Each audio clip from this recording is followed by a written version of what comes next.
Hi hello friends, എല്ലാ കൂട്ടുകാർക്കും നാളത്തെ പ്രൊമോ റിവ്യൂയിലേക്ക് സ്വാഗതം. അപ്പോൾ അടുത്ത ആഴ്ച കാണിക്കുന്നത് കിരണും കല്ലിനും വളരെ കഷ്ടപ്പെട്ട് ആ കുഞ്ഞിനെ കണ്ടെത്താണ് നമ്മുടെ മാനസേന.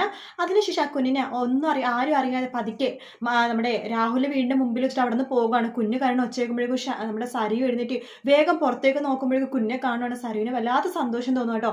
പിറ്റേ ദിവസം രാവിലെ തന്നെ നമ്മുടെ കിരൺ രാഹുലിനെ കാണാൻ വേണ്ടി വരുന്നുണ്ട്. പറയുന്നുണ്ട്, ആ കുഞ്ഞിനെ കണ്ടുപിടിച്ച് ഇവിടെ എത്തിച്ചത് ഞാനും കല്യാണിയും കൂടിയിട്ടാ. അതെന്തിനാണെന്നറിയാവോ? അതെ, നിങ്ങളുടെ ഭാര്യയായിട്ടുള്ള ഷാരിയുടെ കൊച്ചുമകളല്ല, ഞങ്ങളുടെ താരാനിയുടെ കൊച്ചുമകളാ. അതുകൊണ്ടാണ് ആ കുഞ്ഞിനെ കണ്ടുപിടിച്ച് അവിടെ വെച്ചത് എന്ന് പറയാണ്. ഇത് സരിയു ഒളിഞ്ഞിരുന്ന് കേൾക്കുവാണ്. ഇതിനെ പിന്നിലെ സത്യം എന്താണെന്ന് അറിയാൻ വേണ്ടി സരിയു വേഗം തന്നെ ഷാരിയുടെ മുടി ഒതുക്കണ കൊടുത്തിട്ട് ഷാരിയുടെ 2-3 മുടി നാരിഴകൾ എടുക്കുകയാണ്. DNA ഒക്കെ പരിശോധിക്കാൻ വേണ്ടി കൊടുക്കുകയാണ്. അങ്ങനെ DNA റിസൾട്ട് വരുവാണ്. അത് ഷാരി എന്ന് പറഞ്ഞത് തന്റെ അമ്മയല്ലെന്നുള്ള സത്യം സരിയു തന്നെ മനസ്സിലാക്കുകയാണ്. അതോടുകൂടി സരിയുവിന്റെ ജീവിതം, അതായത് ഇപ്പൊ ഇത്ര നാൾ ദുഷ്ടിയായിരുന്ന സരിയു നല്ലവളാകുന്ന ഭാഗമായിട്ട് നമ്മൾ കാണാൻ പോകുന്നത്. വീഡിയോ ഇഷ്ടപ്പെട്ടെങ്കിൽ ലൈക്ക് ചെയ്യുക, സബ്സ്ക്രൈബ് ചെയ്യുക, കമന്റ് ചെയ്യുക. മറ്റൊരു വീഡിയോ ആയിട്ട് നാളെ കാണാം. Good night, take care, bye bye.